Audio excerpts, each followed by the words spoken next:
Breaking news from WRAL. Coverage you can count on. Disturbing new details. Deputies describe the scene where they say 4 children died at the hands of their father. And it's going to be a messy afternoon for us. We take a live look at dual Doppler 5000 radar. Just a few sprinkles out there right now, but I'll show you our next weather maker that'll bring us more rain tonight. Barreling towards the Bahamas, Hurricane Melissa takes aim at another island after causing devastating damage in Jamaica, Cuba, and Haiti. Breaking and new at noon, the 4 children discovered in the trunk of a car in Johnston County had been murdered at different times. That's according to the sheriff's office, which gave an update on the disturbing case this morning. Hello, everyone. Thanks for joining us. I'm Renee Chu. And I'm Chris Lovingood. We appreciate you joining us on this day. On Monday, their own father, Wellington Dickens, called 911 according to investigators and admitted to killing them. Let's bring in Carly Haynes. She is right there. She went to the news conference there today. And Carly, well, deputies, they also explain what they saw in the home once they arrived. Today, deputies said that the home's conditions were unimaginable. They said that there was an odor of decay when they had walked in, and they also said there was evidence of criminal activity inside the home as opposed to by the car where those children were discovered. I want to show you the home where Wellington Dickens III and those children lived. The sheriff's office said the children were secluded. They say the 6-year-old child was killed first in May. The 9-year-old was killed in August. The 10-year-old around August or early September. And Dickens' 18-year-old stepson was killed last month. Deputies did not tell us how they died. They said the medical examiner will determine that. There's no known motive at this point why Mr. Dickens murdered these children. But as the sheriff, as a father, and as a grandfather, I can stand here and say there's no reason for a father to murder his children. At this time, Now, deputies said family members had called to check on the children in the past, but those calls went unreturned. It's something that the district attorney will look into further as a possible lead here. And the surviving 3-year-old child had a medical evaluation and is uninjured. So DSS will take it from here. Afterwards, we asked the district attorney whether he intends to seek the death penalty. He said no decision has been made at this point. He wants to get through that first court appearance first, which is scheduled for 2 o'clock this afternoon. Carly Haynes, WRAL News, live in Johnson County.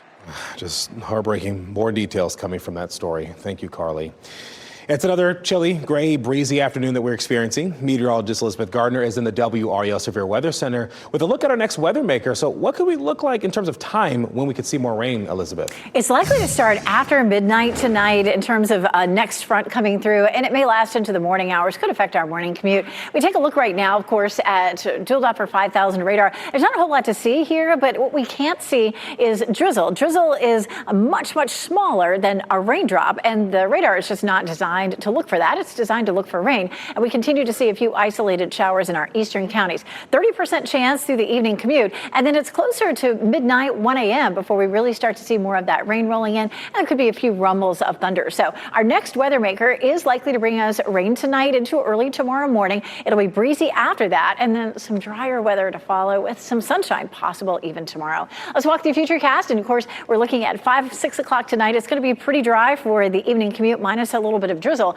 And then we start to watch some of this rain sliding eastward. This is what it looks like right now. And you can see the drizzle here in downtown Raleigh. It's just been messy all day, and that really hasn't changed from early this morning. 52 is our current temperature. The wind is a bit breezy, northeast at 11. We're going to see some gusts through the afternoon up to 20 miles per hour. And we're just going to hold it right here in the low to mid 50s for highs all the way through the afternoon. And then even overnight, it's likely to stay right about there. Let's take a look at Melissa. Melissa, of course, the center of circulation has moved past Cuba at this point, and now we'll be moving toward the Bahamas, 150 miles south of the central Bahamas, moving faster now, northeast at 14 miles per hour with 100 mile per hour winds. So obviously much weaker since it's moved across Cuba, but we are looking at a Category 2 storm as it moves across the Bahamas.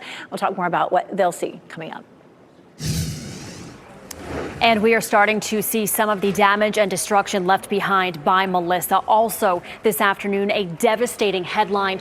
25 people in Haiti have died in a coastal town after a river burst its banks and flooded nearby homes. Dozens of homes collapsed. People still trapped under the rubble. Officials pleading with the government to help rescue victims this afternoon. Again, at least 25 people dead in Haiti. Residents were struggling to evacuate amid some very heavy floodwaters. Just a devastating headline. And destruction is left behind in Jamaica from Hurricane Melissa as well. The island dealing with floodwaters, downed trees, power outages, and more. NBC's George Solis is on the ground in Kingston. This morning, Hurricane Melissa making another landfall, slamming into Cuba with driving rain and wind. The island evacuating more than 730,000 people, while U.S. personnel at Guantanamo Bay told to take shelter ahead of the storm. It comes just hours after Melissa's historic landfall in Jamaica as a catastrophic Category 5 hurricane with destructive 185-mile-an-hour winds. Our infrastructure has been severely compromised. Melissa unleashing raging floodwaters and a life-threatening storm surge, leaving neighborhoods like St. Elizabeth Parish completely underwater. This was the terrifying scene outside a local hospital. Melissa first roared ashore midday on Jamaica's southwestern coast before tearing across the island. This was the reaction from the meteorologist at NBC6 in Miami as he received a live update on the deadly storm's unbelievable power. Oh, my Jesus Christ. Okay. All right, I'm going to hold it together here. Visitors at this hotel forced to evacuate to the ballroom, where they rode out the storm, huddled together on the floor. Christina and Tony Malshodi of Iowa are in Jamaica celebrating their anniversary. How scary has this ordeal been? Oh, for me, it was horrific. It was absolutely terrifying. Officials warning the damage assessment could take weeks and that the recovery could be hampered by airports that remain closed. This is George Solis reporting. People from North Carolina stuck in Jamaica riding out the storm out are hoping to catch the first flight back home when it's safe. We actually caught up with Bridget and Wayne Todd. They're the couple celebrating their anniversary on the island. Bridget gave us a look at just how they're hunkering down in their resort room. Definitely a lot of stress. I think it's more anxious than anything just because it's just taking so long to wait this out. We have a game plan. We have a go bag packed ready for us if we happen to need to leave our room. There is a stairwell right across from us that we could also bunker down in if stuff becomes unstable in our room. At last check with the Todd family, they had a flight booked for today, but considering the possible aftermath of the storm, they're likely not going to be able to fly out today.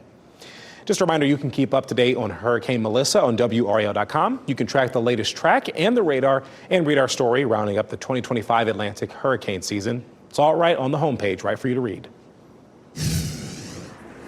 And back here in the WRAL Live Center, Sudan's paramilitary forces ended up killing more than 450 people, including patients in a hospital, after they seized El Fasher city in the western Darfur region over the weekend.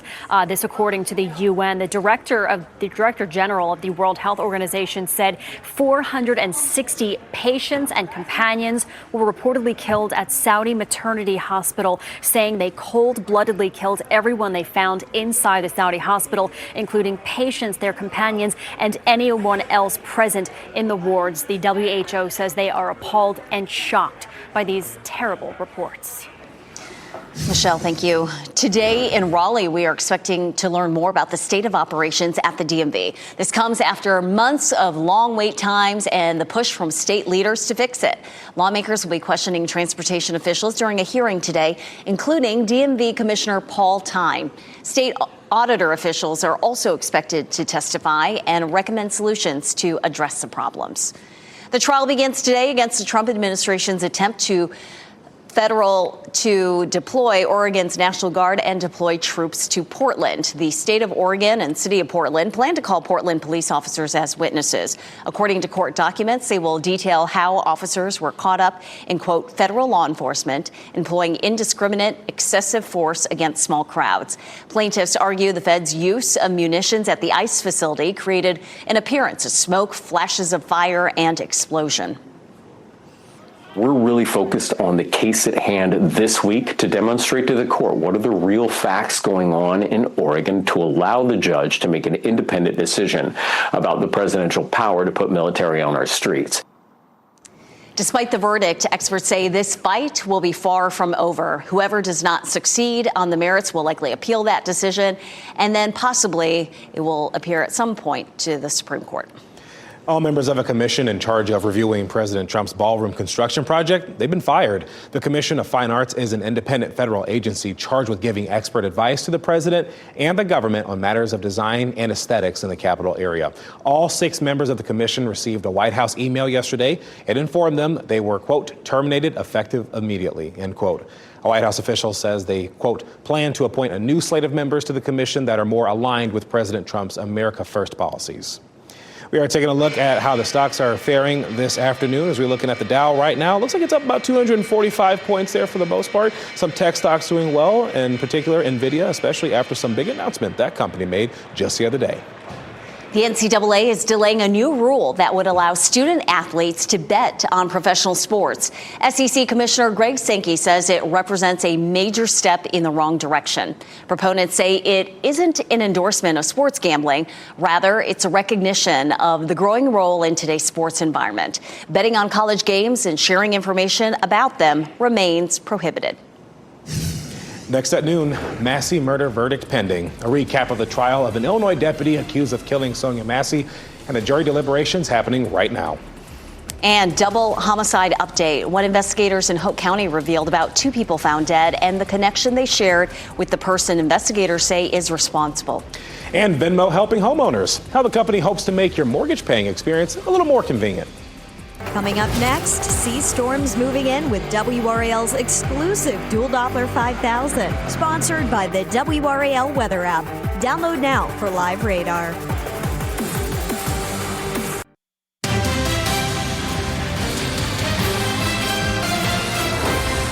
Jury deliberations resumed today in the murder trial of a sheriff's deputy who shot and killed Sonia Massey inside her Illinois home.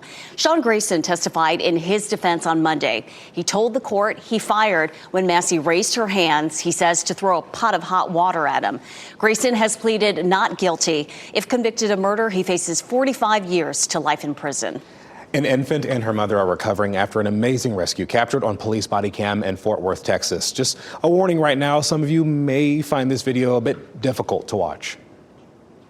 I think the baby's under the... Keep moving, keep moving, keep moving.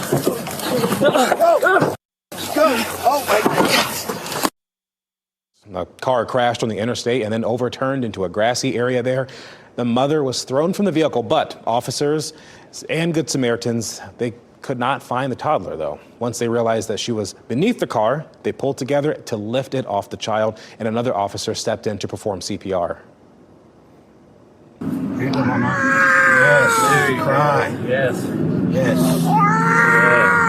Cry, please. After several minutes, the infant began breathing and crying to the delight of everyone involved there. The officers, who are fathers themselves, say that they are so happy that they're happy that the ending was that the child was still alive. Best crying ever. What a relief. Well, many tourists are still stranded in Jamaica after Melissa's devastating landfall, including some from North Carolina. WRAL's Laura Levine spoke with 2 couples from our area, one changing their honeymoon travel plans, another trying to get home after getting stuck on the island. We are hearing from so many North Carolinians who had to ride out the storm in Jamaica, now hoping to catch the first flight back and return here to RDU. Now, we caught back up with Bridget and Wayne Todd. That's the couple celebrating their anniversary on the island. And Bridget gave us a look at how they were hunkering down in their resort room with furniture blocking doors and windows. They even had a pallet in the bathroom to sleep on with a tub filled up with fresh water. Definitely a lot of stress. I think it's more anxious than anything just because it's just taking so long to wait this out. And here at the airport, we met newlyweds this morning from Smithfield who tell us that could have been them in that predicament as well. We got married on Sunday and we were supposed to fly out on Monday to Coral Springs Resort in Jamaica, but we found out the night before the wedding, so Saturday night, that all the airports got closed. So we had to power through the wedding with hopes and dreams. And then we found out Sunday night that it was closed for sure. Luckily, they were able to rebook their plans for a trip to Cancun and get a refund from the resort in Jamaica. So as far as the Todd family, we did try to reach back out to them this morning, and our messages are not going through, which means that cell service is likely not working there right now. Now, officials in Jamaica say that they will have to do a complete assessment of the airports before resuming normal operations. Laura Levine, WRAL News at RDU. Hurricane Melissa stayed a Category 5 storm for more than 24 hours. And meteorologist Chris Michael shows us how the storm was able to defy the odds and put Jamaica on the wrong side of history. This storm defied the odds in the sense that it has tied as the strongest landfalling hurricane on record in the Atlantic, but it also just showed no signs of weakening prior to landfall. It spent 34 consecutive hours as a Category 5 storm. Now, the record is 78 hours. That was back in 1932 with the Cuba hurricane. Irma is one of the more recent examples of a Cat 5 storm that had a lot of stamina. Ordinarily, you'll see these storms kind of cycle through and weaken, but what might have happened in this case is something called nocturnal intensification. It's exactly as it sounds, a storm that gets stronger at night. The warm ocean waters, but the cooling air above creates what we would call instability. So thunderstorms grow around the center and the storm becomes stronger. But I'm showing you how exactly it defied the odds of what you would typically expect with a major hurricane. That's right now on WRAL.com. If you search Ask the Meteorologist, you'll scroll through an article that looks exactly like what you see there. Yeah, even when I saw the coverage of it, I was like, it's still Cat 5 at the time, but obviously it's lessened in power since then. Well, we certainly hope we don't see another Cat 5 this season. We will see.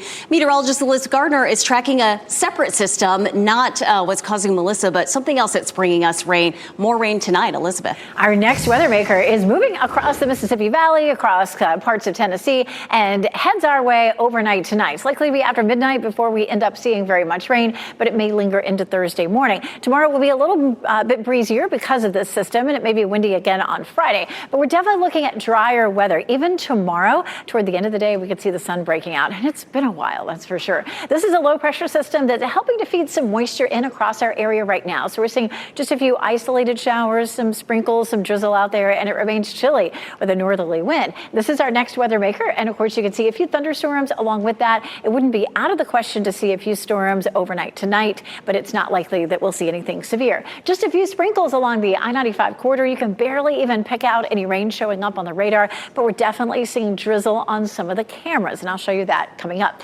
Futurecast is a little bit more aggressive with what we might be seeing this afternoon, but notice as we get closer to, say, 3 to 5 o'clock, there's really not much showing up on the radar, so it will likely be very similar to what we're seeing outside right now. And then eventually we start to see some of that rain taking shape to our west and moving in, but again, it's not likely to be until closer to midnight or even very early tomorrow morning. But an 80% chance that we do see some rain, and it may briefly be heavy through early Thursday morning. And then after that, we are dry Friday for trick-or-treating and Saturday as well. How much rain will we see with this next weather maker tonight? Probably around 1/4 inch. There could be some pockets where it's closer to 1/2 inch. This is a look at downtown Raleigh. It is wet out there. See people walking up and down the street here, Fayetteville Street, with their umbrellas or raincoats. This is, of course, a look from our Jimmy V camera. Right now, it's 52 degrees. Our winds are northeast at 11. A little gusty this afternoon. Right now, things are looking fairly still. I mean, we are seeing steady winds at about 5 to 10, but no gusts out there. But we could see some gusts this afternoon, anywhere from 15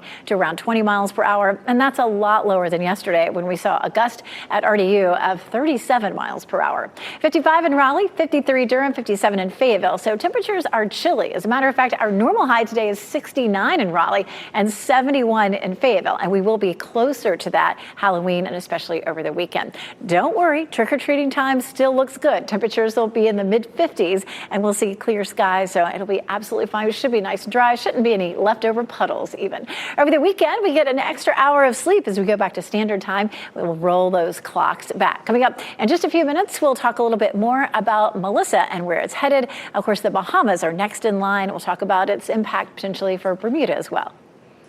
Elizabeth, thank you. Insurance costs coming up this afternoon at 4. How Wake County Schools is combating confusion under a new health care plan. Then at 6, DMV efficiency. North Carolina's Transportation Secretary is in the hot seat today.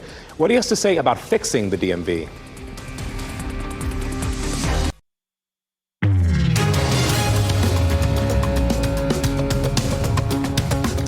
So it's not exactly pleasant to think about death or a medical emergency, but one of the greatest gifts you can give your loved ones is being prepared for those situations. You might be familiar with traditional estate planning, but there's also something called digital estate planning. 5 on your side's Ashley Rowe explains the 5 things to do right now to make things a lot easier. Having a will and power of attorney will help your loved ones follow your wishes, but there's more to do. First, set up an in case of emergency document. Jot down the names, phone numbers, and emails of important people in your life. List the location of important documents like birth certificates, passports, and social security cards. This document should also have your bank accounts, investments, and recurring bills. Put down when they're due and how you pay them. Be sure to mention if anything is on auto pay. 2, share your passwords. In order to pay your bills and handle other affairs, someone needs your login information. The third thing to do, designate a legacy contact for your online accounts.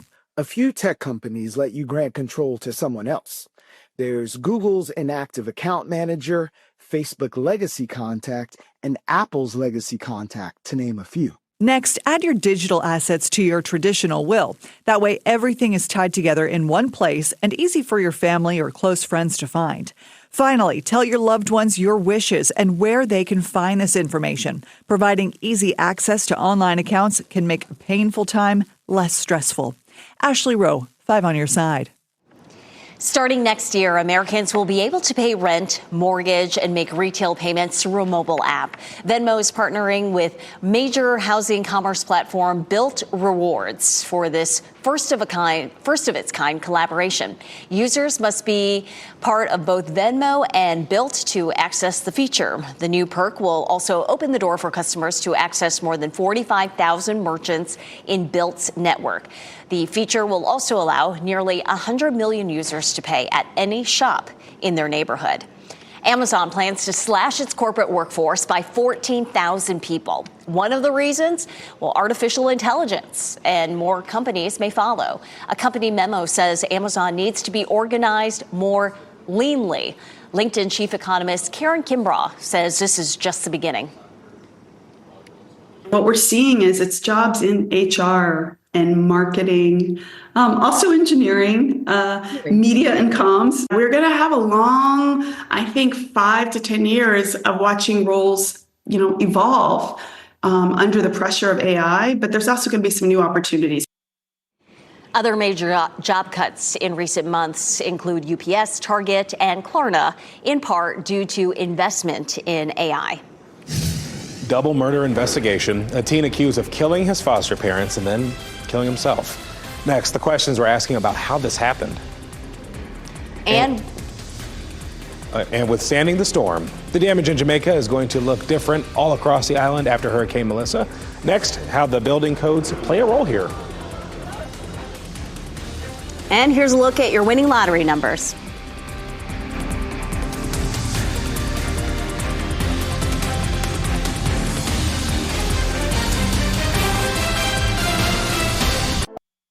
Shot in 4K ultra high definition. Your number one source for local news. WRAL News. Coverage you can count on. What rain we do have out there is not really heavy right now, but we are tracking more that could move in later today. Yeah, we got meteorologist Elizabeth Gardner tracking that in the WRAL Severe Weather Center right now. Elizabeth, so what can we expect to see? This camera, I think, really tells the story. There are little bitty drops of drizzle on it, and they just keep on falling. And if we take a look at the radar, which we will in 1 second, over Durham, you don't see anything. And this is actually by design. The radar is designed to see a raindrop, but the particles of drizzle are so much smaller than a raindrop, they just don't get picked up by the radar. So that's what we're seeing. It's wet out there. I mean, you take a look here, it looks all dry around the triangle with a couple of isolated showers up the I-95 corridor. But no matter where you are, you could be seeing some drizzly conditions. It's a 30% chance of rain all the way through until about 10 or 11. Once we hit midnight and beyond, that chance goes up as a cold front crosses our area, and that's when we could see a few scattered thunderstorms even. Nothing likely to be severe. So 50% chance for the rest of the day today, and then overnight it bumps up. But Thursday morning, tomorrow morning, we could end up starting off with a few isolated showers or thunderstorms first off. And then in the afternoon, we should see some sunshine, which will be nice. I'll show you how much the sunshine will warm us up by the end of the week coming up. Thank you, Elizabeth. Ahead of Melissa's landfall, some viewers asked, how would Jamaica be able to withstand a storm like this? Well, meteorologist Chris Michaels looked into the building codes on the island and shows you what your home is built to withstand. Now, the damage on the island is going to look different from one place to another, number one, because of the location of the storm, but number two, because of the building codes there. A 2021 study shows that near Montego Bay, the percentage of walls that are weak is very low. They are built very well for that resort town. But as you go toward towns like Black River, that's where it's more susceptible to these damaging storms. So I wanted to kind of bring this home, and I consulted with both of my brothers who are home builders in the area, and they said depending on where you are, the current code makes it so that your home is able to withstand winds between 115 miles per hour and 130 miles per hour. Now, the closer you get to the coast, the modern day building code is such that you can withstand 140 to 150 miles per hour. Thankfully, not seeing anything like that here at home, but it will be gusty at times as we head into Halloween. We'll show you how to plan ahead for trick-or-treating coming up. Chris, thanks. The Hope County Sheriff's Office says a 17-year-old suspect killed his foster parents before later taking his own life. WRAL's Flynn Snyder is live in Hope County right now and spoke with foster care advocates. Flynn, the murder of this couple has left foster families shaken. Renee, advocates say the murders that took place at this home on Cope Road Monday evening are unlike anything experienced in North Carolina's foster family care system before. The Hope County Sheriff's Office says the couple who was murdered here on Monday are Ted and Joanne Chavis. Authorities describe them as longtime foster parents. Law enforcement later found the 17-year-old suspect, who investigators say was the couple's foster child. They found him over 60 miles south at the Boys and Girls Home of North Carolina in Columbus County. Investigators say the teen then took his own life as authorities closed in. Advocates with the Foster Family Alliance say these murders have left caregivers elsewhere looking for answers. This is not something that we see. And, even with conversations with different stakeholders across the state yesterday, it is gut-wrenching. And, how in the world did something like this happen? And that's the answers that everyone wants, but we may never know. The Alliance is pledging support for the 5,600 foster families in North Carolina. The teen's name in this case has not been released. We have several questions out to investigators as well as the Boys and Girls Home to learn more about what happened. Flint Snyder, WRAL News, live in Hope County. And happening right now in the WRAL Live Center, a hiring blitz is reducing wait times at the state's DMV offices, those struggling DMV offices. That's what state officials are expected to tell lawmakers later today. A presentation prepared ahead of a House Oversight Committee says wait times have dropped 31% in recent months, even as the number of office visits increases. The average wait time is about 90 minutes, and that's down from more than 2 hours in July. The improvement comes after lawmakers approved more than $1 million to hire dozens of DMV examiners. Common viral infections like the flu and shingles can raise your risk of heart attack, even stroke. A review of more than 150 studies found people who caught the flu were up to 6 times more likely to have a heart attack in the month after the infection. And those who had COVID-19 had nearly twice the risk of developing heart disease or stroke compared with people who had not been infected. The lead author of the study of these infections can worsen existing heart problems. The U.S. could lose its measles elimination status in the coming months. The ongoing outbreak that threatens the U.S. elimination status began in West Texas back in January. Canada is on track to lose its measles elimination status as an outbreak that began a year ago that continues to spread. More than 5,000 cases have been reported in Canada since October 2024, and according to the CDC, there have been more than 1,600 measles cases reported in the U.S. so far this year. Made for this. Why our Teacher of the Week still loves what she's doing after 26 years in the classroom. Countdown to Milan, 100 days to go before the Winter Olympics. The Team USA athletes and hopefuls to watch for. Hey, just a reminder, you can watch WRAL News live anytime on WRAL.com or the WRAL app on your streaming device.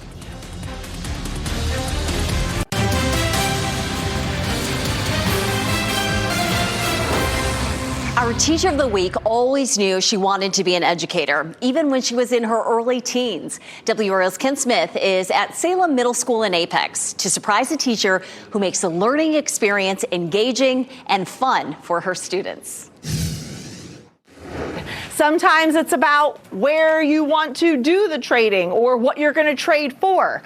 Emily Swanson is a 6th grade social studies teacher at Salem Middle School in Apex. Instead of using the Nile, now what can they use? Her classroom is her happy place, and it's been that way for going on 26 years now. What does teaching do for you? Oh, I feel like it's my entire identity. So I feel like it allows me to do all the things with the students and see the learning, the aha moments. So it just brings me such joy. I absolutely love it. It's my favorite thing. The Nubians, very good. The aha moments she just mentioned get to the heart of why Ms. Swanson is so beloved by her students and speaks to the stress-free environment she tries to create in her classroom. I want them to feel like they can speak freely. I want them to feel like they can engage in what we're doing. And then I also want them to be able to connect what we're doing with what's happening outside of our classroom. For Ms. Swanson, when students are engaged in the learning process and having fun, that's when she feels she's doing her job. That is the A+ on my report card, when I get to see that they've actually learned something or that I've interested them. Ms. Swanson, you are WRAL's Teacher of the Week. Congratulations.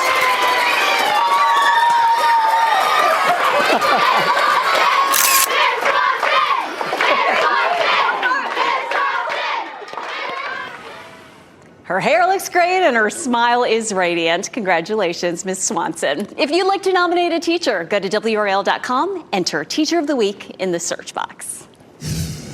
100 days out. The Winter Olympics right around the corner. Coming up, the excitement as athletes prepare to compete for the gold.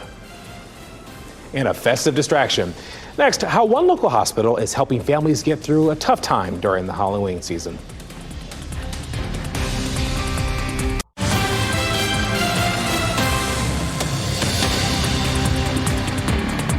And back here in the WRAL Live Center this afternoon, we have learned that 2 U.S. prosecutors have been suspended after describing the January 6th, 2021 attacks on the U.S. Capitol as a mob. U.S. attorneys Carlos Valdivia and Samuel White were suspended. This came hours after the two filed a sentencing recommendation in a case against another man accused of participating in the Capitol attack. He is facing sentencing for unrelated weapons charges. But President Trump has pardoned hundreds of people who had been convicted of playing a role in the riot and ordered the dismissal of charges against those whose cases were still pending. We are just 100 days away until the Winter Olympics opening ceremony in Milan. More than 50 Olympic and Paralympic athletes are taking part in this week's Olympic Summit in New York. From photo shoots to interviews to the latest Olympic fashion, it's all there. Jay Gray is there with athletes as they share dreams of making Team USA and bringing home the gold. The quiet in Milan, the calm of Cortina will in just 100 days give way to the crowds and chaos of the 2026 Olympics. To know that we're 100 days away from it is incredibly exciting. It's a great moment. These Winter Games wide open after COVID restrictions locked down Beijing 4 years ago. I feel like Milan will be a completely different experience and kind of feel like a first Olympics in a way. Finishing touches underway on venues across the region. Italian organizers say everything will be finished on time, including the toboggan and bobsled runs, which Olympic officials, worried about the track's delayed construction close to a year ago, had threatened to move to another country. This week, 60 or so Olympic hopefuls gathering for a media summit in New York with hopes of representing Team USA in Italy. It means everything to me. For Lindsey Vonn, the woman widely considered the greatest American skier of all time, the mountains of Cortina represent another shot at history. I'm really excited. Coming out of retirement after knee replacement surgery, the 41-year-old says she won't be content with just making the team. I have a lot of work to do still, and I always try to focus on the work, but I'm a pretty competitive person, and I have high expectations of myself. Vonn and the rest of America's hopefuls already thinking about the medal stand in Milan. Jay Gray, NBC News, New York. And Team USA is anxious to get back on the snow and ice after a disappointing fifth-place finish in the medal count 4 years ago. America had just 25 trips to the podium spots. 8 of those were gold. And here in the WRAL Severe Weather Center, we continue to track Hurricane Melissa, now a Cat 2, the Bahamas next in line. And it looks so much different than it did even this time yesterday. Boy, you know, it was bearing down on Kingston and parts of Jamaica there, and the eye was so well defined. It was such a scary looking storm. And of course, you know, we're starting to hear the stories and see some of the video of what's happening now in Jamaica. Of course, Cuba also hit hard overnight last night, and the storm looks a lot more ragged, but still Category 2 in these very fragile islands will do a lot of damage. Right now, it's 150 miles south of the central Bahamas, so center of circulation is probably right about here. It's moving northeast at 14 with winds at 100 miles per hour. As we wrap things up, here's a look at a few of the headlines we're following today. We are staying on top of breaking news. This morning, we learned the 4 children discovered in the trunk of a car in Johnston County had been murdered at different times. The father, Wellington Dickens, is now charged with 4 counts of murder. He called 911 earlier this week and admitted to killing them. Deputies have not said how the children died. They say the medical examiner will determine that. And breaking at noon, we learned the 17-year-old accused of killing his foster parents stabbed them to death. The Hope County Sheriff's Office says the couple who was murdered was Ted and Joanne Chavis. This happened at a home on Cope Road on Monday. Law enforcement later found the 17-year-old suspect more than 60 miles south at a boys and girls home of North Carolina and Columbus County.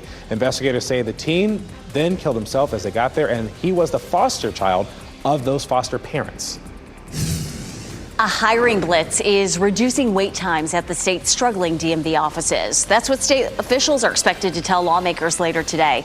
A presentation prepared ahead of a House Oversight Committee says wait times at the DMV have dropped 31% in recent months, even as the number of office visits increases. The average wait time is currently about 90 minutes. That is down from more than 2 hours in July.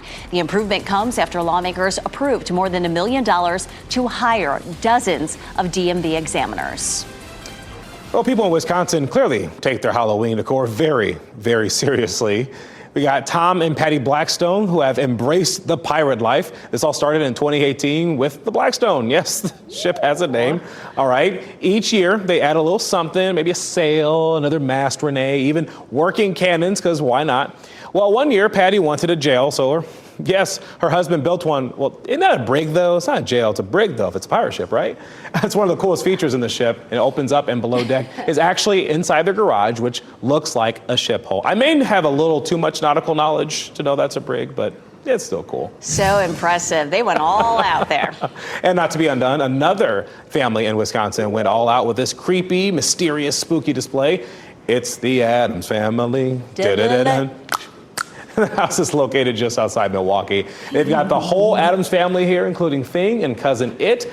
I like this one. This was good. Well done. Well done. A New Zealand couple got the surprise of a lifetime when a Hollywood star crashed their Hobbit-themed wedding. Sharik and Jessica Burgess-Stride tied the knot at the Hobbiton movie set in the upper North Island of New Zealand. Suddenly, the groom shrieked as they exchanged vows at the altar because Elijah Wood strolled up to the couple, chatted a bit, and posed for photos with the couple. Guests just clapping with excitement. Wood, if you didn't know, starred in The Lord of the Rings as Frodo Baggins. What an awesome surprise for them. All right, our pet of the day is a 7-year-old gray kitty who's looking for a loving home. Rogue spent her entire life with her previous family, but when they could no longer care for her, she found her way to Cat Angels. She gets along with other cats, and her ideal situation is one where she can be the center of your affection. You can contact Cat Angels NC to meet her. NBC News Daily is next on WRAL, your next local news update in 30 minutes. Get your breaking news updates anytime with the WRAL News app.